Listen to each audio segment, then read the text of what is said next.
Welcome, creators. So in today's video, diving into autosuggestion and the portal between sleep and waking. So this relates, again, building on this idea of momentum, right? That our thoughts are vibrational. We can feel the momentum through our emotions.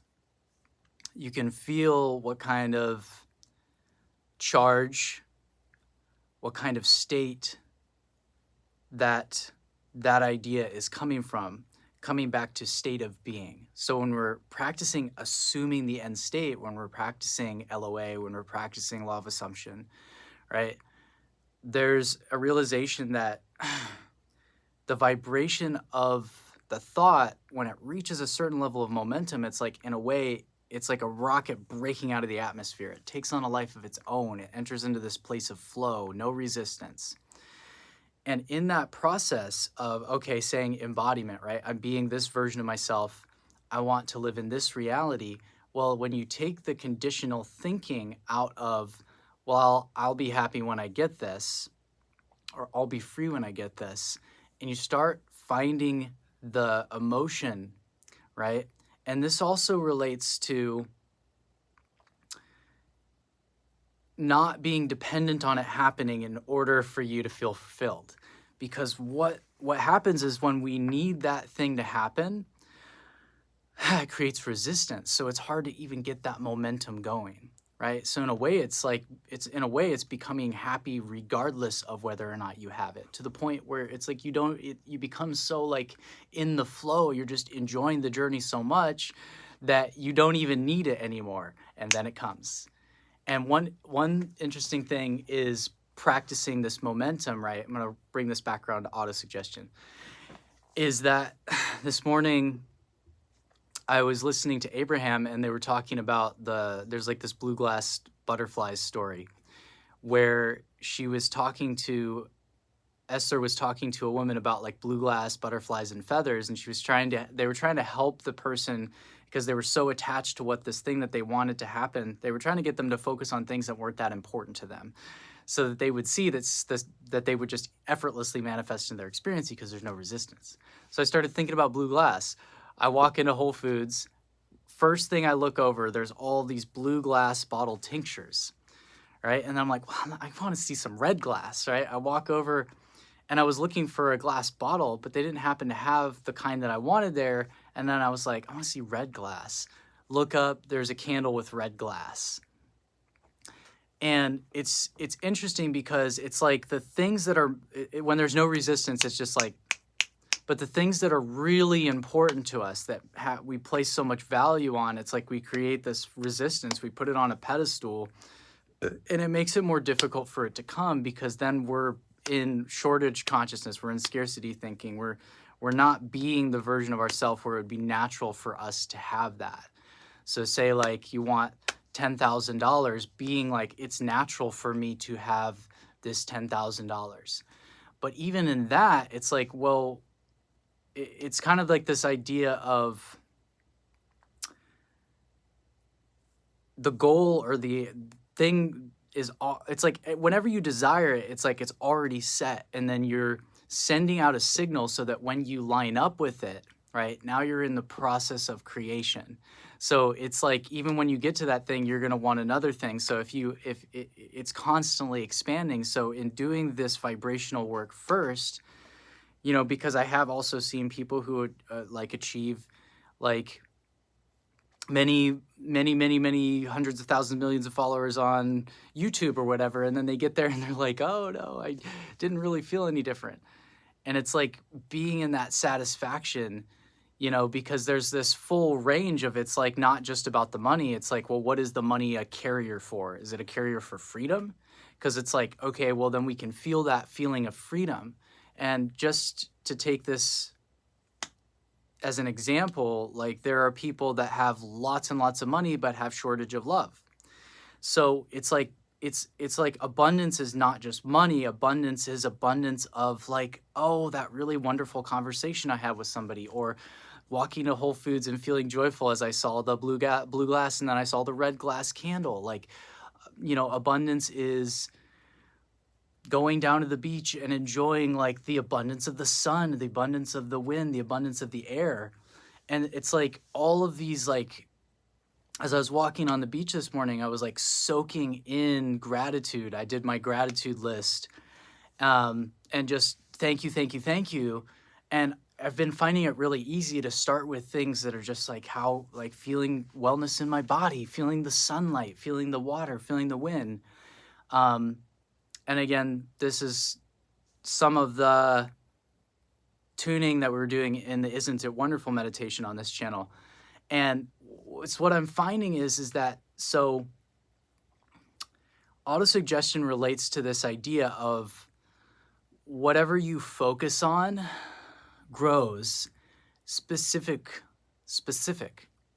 So when you start building this new self-image of yourself, and you start feeling your worthiness, and you start appreciating the abundance of the universe, and you start feeling and appreciating, like you start having this appreciation, and you start building this new identity, essentially, it starts to take on this momentum. It starts to take on this life of its own. And so in the book Think and Grow Rich, they talk about autosuggestion. They talk about it's autosuggestion as a principle of subconscious mind, that it's the point between our conscious awareness and the medium of the subconscious, or you could say your vibration, that there's like a filter of your deliberate control and creation is based on what you focus on. So like it's like how you sift and sort, and being very fine-tuning your vibration into a place where you're being more specific with what kind of images and emotions that you're holding, right? And I'm going to get to this in a second, because that will start to build this this imaginal act, right? It'll start to build as you're applying this, like this principle of the law of assumption, right? It's like you're assuming the state of being. It's being as if, right? And understanding that when you fine tune that, and you're now, like, you've done this pre-paving work where you're building this image of what it would feel like to be in this abundant reality, what it would feel like to be living with the money that you want, what it would feel like to be laying in the bed with the lover, what it would feel like, and you're like allowing the dream to fill in, right? That's like this filling in of the grid. And so one thing that is about this is like, it has to do with desire, right? Desire and faith. So often we like have a desire and then we shoot it in the foot. And we say, oh no, I can't have that. We have these limiting beliefs that come up. And then and also another way that we do that is that we start focusing on the how too early. So when you start focusing on the how, you start introducing all this resistance, right? You're trying to go specific too fast. You're putting the cart before the horse.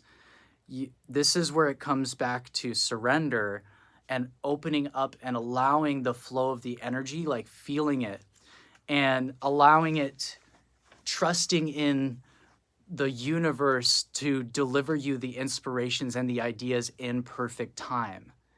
When you trust, when you allow, when you just let it be, you create this breath, you create this space, this spaciousness for it to flow.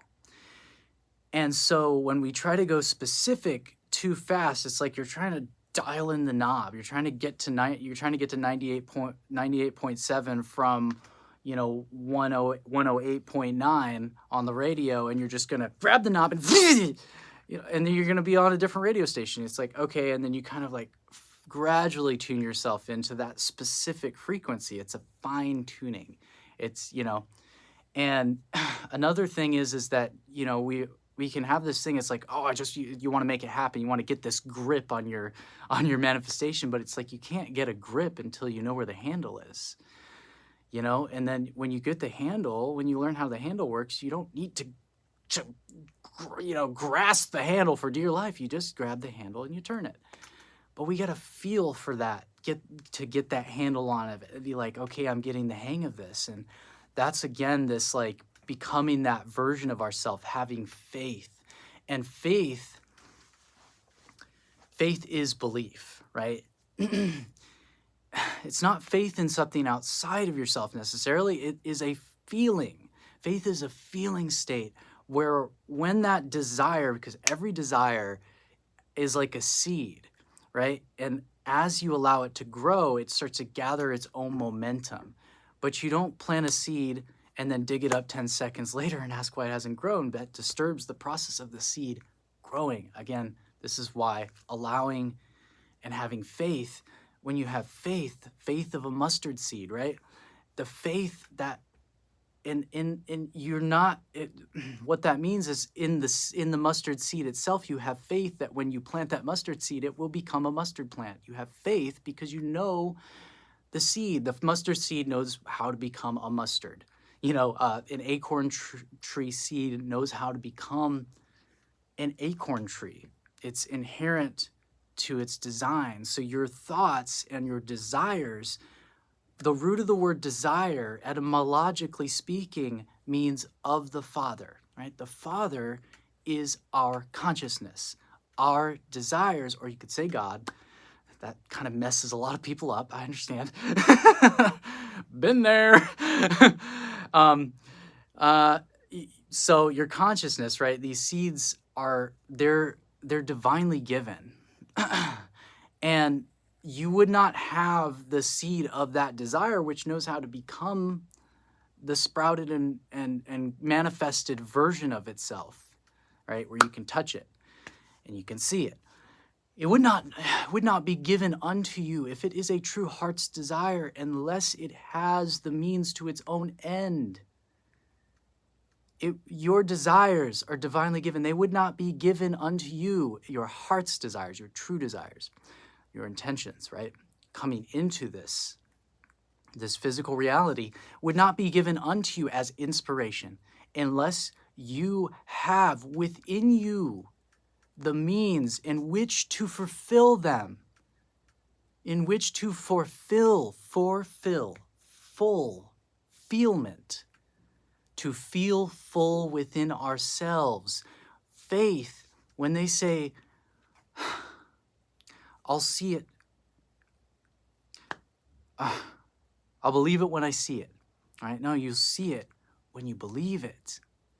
Like this is what those things point at. And so auto-suggestion is pointing at the fact of when we don't shoot our desire in the foot and we are able to kind of either just work them around internally or let go of our limiting beliefs, that the desire, the seed will naturally grow, the momentum will naturally get going, right? And so when you think of the power of imagination, look, the word image is within that. Everything that has ever been created first started as an idea, right? This is the root of your inner genius. This is the root of creativity, right? As you learn these principles, you can apply them, right? You don't use the laws. You apply yourself to them because they're going on whether or not you know they're going on, So it's like, it's so imagination and the image, right? The I am, right? Your consciousness, when an image or a vision or a visualization is held consistently, steadily, and you are in synchronization with feeling the vibration of it as already so, it cannot help but come into your experience. So this relates again earlier to the idea of why hasn't it come yet? Like, I get that there's this vibrational reality, but like, where's my money? And this again comes back to trying to look for the evidence in the external. When you put your energy out there, the best way to become empowered is to not give your power away. Your power is in your awareness. Your power is in your now, right? So if you're having these doubts coming up, you're having these, it didn't work in the past coming up. If you're having these memories coming up, it's happening right now, right? So the inner work is to work with what is arising in the present. When we fully feel, we are feeling, and how you feel is how you feel through it, right? Because the feeling is the magic, and of this whole kind of vibrational game, because hold on a second. Because when we tune in our receiver and we do that fine tuning, and we allow ourselves to receive the vision rather than trying to make it happen. Remember, making it happen is a force of struggle. We want to be natural with the state that we would be in the having of it. Now, this is not something that you just do and it's done. I think of how boring that would be. You just like, oh, I want $1 million. Here's $1 million. You know, like there would be no process. There'd be no process of a journey. There'd be no creation. You know, I want to make this song. The song just makes itself. I didn't even have to write it. I mean, what? You know?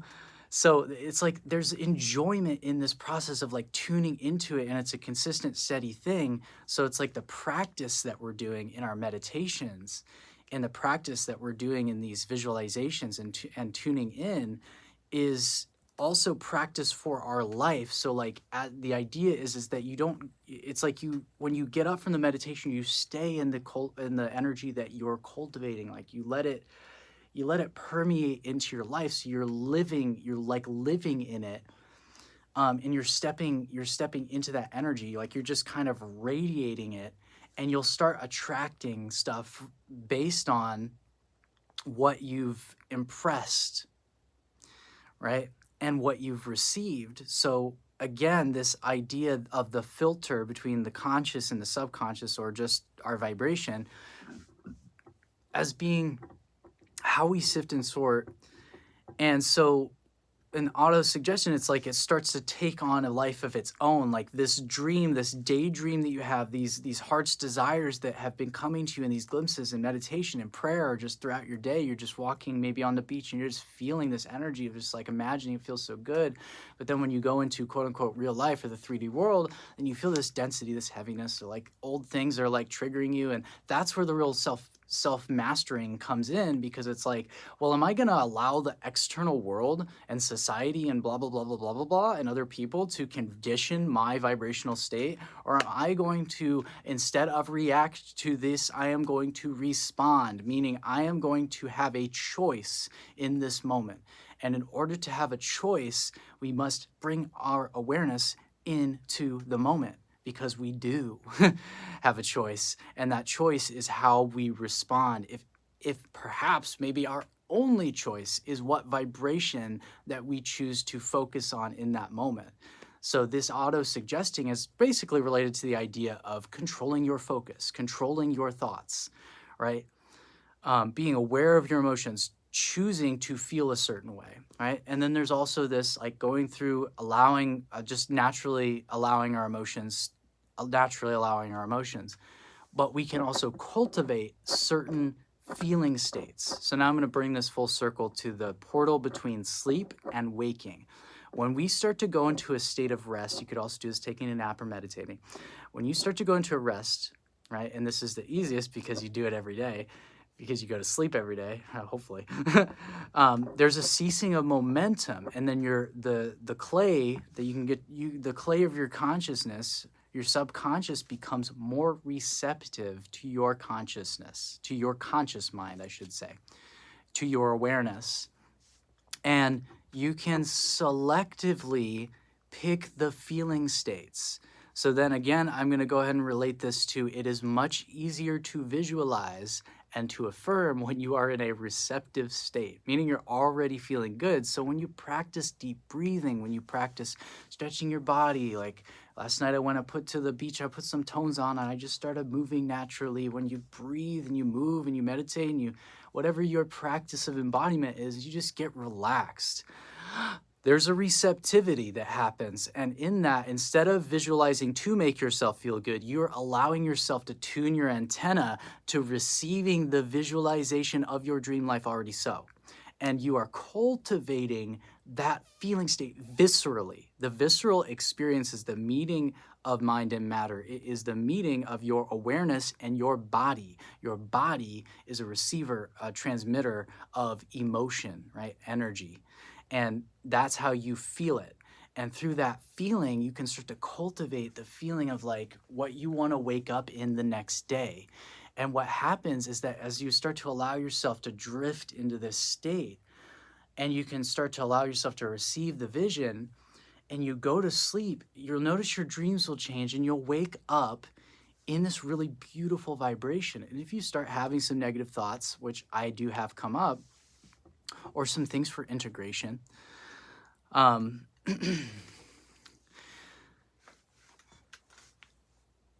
clearing, that there's an easier, there's more of a mindfulness to be like, oh my God, I have 16 seconds to change my thought, right?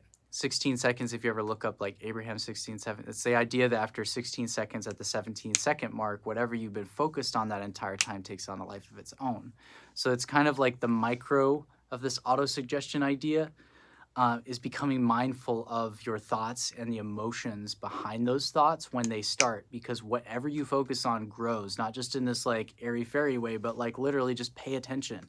Pay attention when you start ruminating over that person that, you know, just if you indulge it for too long, it will take on a life of its own. And so being able to kind of get it at the start, you know, you're able to stop that thing from rolling or ease it, right, from rolling at the top of the hill. Too far down, it's going to play and that's okay. You know, the thing's going to play itself out. But when we, that portal, when we go to sleep, in the vortex, we wake up in the vortex, right? We wake up in that state of like feeling good, and like then it's easier to like just sink into meditation for a bit and receive it again, allow ourselves to just soak in that energy of being, and then allowing it to unfold in our day. And then as that energy builds, just bringing it into like appreciation, and really like, don't let it be an empty thing. Like feel yourself, like what is going on. Just like one of the easiest ways I've found to bring that state into the appreciation is to just notice what you already got going on. If you just bring awareness to it, it's just like an easy, like there's no resistance to it. And then as all of that energy builds, then starting to fine tune yourself into certain subjects that you want to create or manifest around in your life. And this is like this ongoing process. And that's how we can utilize like autosuggestion or momentum with that going to sleep, waking up, in order to move into a high vibration and stay there for longer. And then the more that I've practiced this, I find that like, yeah, I fall off the horse, and it used to be for hours and hours and hours and hours and hours and hours. And then it started getting shorter and shorter and shorter and shorter. And then I just no longer would put up with the idea that I had to like wait in order to feel good. And so then I started to figure out how to shift that in the moment. So that's about it for this video. Thank you so much for tuning in. If you like it, leave a comment how you're navigating this tuning of your vibration. I'd love to hear any future ideas for videos, and make sure to hit subscribe and click the bell to be notified. Going to be having some good meditations and stuff like that coming out as well. So thank you so much. Many blessings. We'll see you on the next one.